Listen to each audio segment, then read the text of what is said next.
सर्व महिलांकरिता आज एक आनंदाची बातमी तर आता दर महिन्याला तुम्हाला 1,500 रुपये तुमच्या खात्यामध्ये इथं जमा होणार आहे।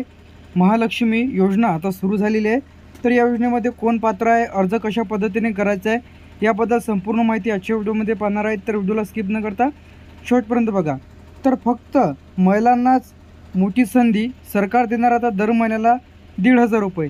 तर महालक्ष्मी योजना आता इथं सुरू झालेली आहे। यासाठी कोणकोणते कागदपत्र, अर्ज, संपूर्ण डिटेलमध्ये माहिती आजच्या व्हिडिओमध्ये पाहणार आहेत। तर व्हिडिओला स्किप न करता शेवटपर्यंत बघा। तर तुमच्या खात्यात दर महिन्याला 1,500 रुपये जमा होणार आहेत। तर या सरकारने महिलांसाठी आणलेली महालक्ष्मी योजना मोठी संधी आहे महिलांकरिता। तर योजनेची जी काही ओळख आहे, महाराष्ट्र सरकारची महालक्ष्मी योजना ही खास महिलांसाठी सुरू करण्यात आलेली आहे। तर या योजनेत पात्र महिलांना दर महिन्याला जे की 1,500 रुपये जे की यामध्ये महिला पात्र ठरणार आहेत, तर या महिलांना 1,500 रुपये प्रतिमाह इथं दिल्या जाईल। तर आता कशा पद्धतीने या योजनेबद्दल डिटेलमध्ये माहिती पाहणार आहे। त्यानंतर यामध्ये कोण पात्र आहे, तर कुटुंबातील आर्थिक परिस्थिती कमजोर असलेल्या महिला, घटस्फोटित, विधवा, त्याचप्रमाणे काही ठराविक आर्थिक वर्गातील गृहिणी, आधार कार्ड, बँक खाते अनिवार्य। तर आता तुम्हाला जे की दाखवल्याप्रमाणे गरीब कुटुंबातील व कमजोर परिस्थिती असेल तर अशी महिला यासाठी पात्र आहे।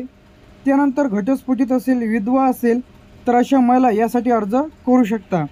तर इथं तुम्हाला आता यासाठी अर्ज प्रक्रिया दोन पद्धतीने आहे, एक ऑफलाईन आणि ऑनलाईन। ऑनलाईन अर्ज करण्यासाठी जे की महिला व बालविकास या ऑफिशियल पेजवरती जाऊन तुम्हाला अर्ज सादर करायचा आहे, किंवा ऑफलाईन तुम्हाला जे आहे जिल्हा महिला व बालविकास कार्यालयामध्ये संपर्क साधायचा आहे। तर यासाठी तुम्हाला तुमच्याकडे असणे जे काय आवश्यक कागदपत्रे आहे त्यामध्ये तुम्हाला आधार कार्ड, बँकेचं पासबुक, राशन कार्ड, उत्पन्नाचा दाखला तर इत्यादी डॉक्युमेंट्स तुम्हाला इथं लागणार आहे। जे की आधार कार्ड, बँकेचं पासबुक, राशन कार्ड, उत्पन्नाचा दाखला जे की तुम्हाला इतके डॉक्युमेंट्स इथे लागणार आहे। तर याचे पैसे कसे तुम्हाला मिळतील, तर अर्ज मंजूर झाल्यानंतर तुम्हाला दर महिन्याला DBT डायरेक्ट बेनिफिट ट्रान्सफरद्वारे तुमच्या खात्यामध्ये इथं जमा करण्यात येईल। जे की आधार लिंक बँक खात्यामध्ये जे की महिलांना पैसे मिळते त्याच खात्यामध्ये तुमच्यासुद्धा खात्यामध्ये DBTच्या माध्यमातून पैसे इथं जमा होईल। अर्जाची स्थिती म्हणजे ऑनलाईन स्टेटस तुम्हाला इथून चेक करायचा आहे फॉर्म भरल्यानंतर। तर आता बरेच जण फॉर्म भरतात, तर काही जणांचे फॉर्म इथं चुकीच्या पद्धतीने भरले जाते। योजनेचे काही यामध्ये फायदे आहेत, महिलांना स्वावलंबनाची संधी, घर खर्च, मुलांचे शिक्षण, आरोग्य भागविण्यास मदत, समाजातील दुर्बल घटकांना थेट आर्थिक मदत जे की या योजनेच्या अंतर्गत इथं दिल्या जाते। तर या योजनेचे काही निकष आहेत, वयोगट 18 ते 65 मर्यादित जे काही वय आहे, तर वयोगटातील 18 वर्ष पूर्ण असणे आवश्यक आहे। 65 वर्षाच्या आत तुम्ही तुमचा अर्ज देखील करू शकता। त्यानंतर कुटुंब वार्षिक उत्पन्न 2.5 लाखापर्यंत, 2.5 लाखाच्या वर जर असेल तर तुम्हाला योजनेचा लाभ इथं मिळणार नाही। घटस्फोटित, विधवा, परित्यक्ता महिला प्राधान्य, घटस्फोटित महिला असेल, विधवा महिला असेल तर अशा महिलांना सर्वप्रथम प्राधान्य इथं देण्यात येईल। काही ठराविक घटकातील त्यामध्ये BPL कार्ड जे की अंत्योदय कार्ड असेल तर यांसाठी जे की त्यांना प्राधान्य देण्यात येईल। फक्त महाराष्ट्रातील स्थानिक रहिवासी, तर आता हा जो अर्ज सादर करणार आहे हा महाराष्ट्राचा मूळ रहिवासी असणे आवश्यक आहे, तरच तुम्हाला या योजनेचा लाभ इथं दिला जाईल। आता ऑफलाईन अर्ज प्रक्रिया, जवळच्या महिला व बालविकास कार्यालयामध्ये जायचे आहे तुम्हाला, तिथून महालक्ष्मी योजनेचा फॉर्म इथं घ्यायचा आहे। अर्जामध्ये विचारलेली संपूर्ण माहिती कागदपत्रासह जोडून तुम्हाला द्यायची आहे। त्यानंतर पावती मिळाल्याची जपून ठेवायची आहे, जी की तुम्हाला तिथून पावती देण्यात येईल एक, ती पावती तुम्हाला सांभाळून इथं ठेवायची आहे। त्यानंतर आता अर्ज केल्यानंतर तुम्हाला आपल्या वेबसाईटवरती यायचं आहे।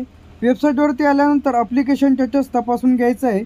अर्ज मंजूर झाले असल्यास पैसे जमा होतील, रिजेक्ट झाले असल्यास त्याचं कारण दिलेले असते। म्हणजे आता तुमचा अर्ज मंजूर झाला तर तुमच्या खात्यामध्ये पैसे जमा होतील, किंवा अर्ज तुमचा जर रिजेक्ट झाला तर तुम्हाला इथं दाखवण्यात येईल की हा अर्ज आहे तुमच्या या कागदपत्रामुळे रिजेक्ट झालेला आहे, तुम्हाला पुन्हा डॉक्युमेंट्स इथं सबमिट करावे लागणार आहे, पुन्हा अर्ज तुम्हाला तिथं सादर करावा लागणार आहे. तर याची सर्वांनी नोंद घ्यायची आहे. फॉर्म भरताना कोणतीच चूक करायची नाही, व्यवस्थित लगे तुम्हाला तुमचा फॉर्म इथं भरायचा आहे. तर बरेच जणांचे प्रश्न येतात की अर्ज करताना फी लागते का? तर कोणत्याही प्रकारची फी इथं लागणार नाही, अगदी मोफत तुम्हाला तो जो फॉर्म आहे ते भरून मिळेल, भरता येणार आहे. त्यानंतर नोकऱ्या महिलांना मिळेल का? नाही, फक्त जर तुम्हाला जॉब असेल तर अशा महिला यामध्ये अपात्र आहेत. तर काही आर्थिकदृष्ट्या कमजोर महिलांनाच या योजनेचा लाभ इथं मिळणार आहे. पैसे किती काळ मिळतील? सरकारच्या नियमानुसार दरमहा सुरू राहतील. तर आता ते त्यांच्यावर डिपेंड करते की किती राहते, त्याचा जो काही GR आहे, GR संदर्भात एकाच घरात 2 महिलांना लाभ मिळणार का? तर नाही, एका कुटुंबामध्ये एकच महिलांना या योजनेचा लाभ इथं मिळणार आहे. तर बरेच जणांचे कमेंट्स येतात की आम्ही दोघी-तिघी जणी आहेत तर यासाठी अर्ज करू शकतात का? तर तसं नाही.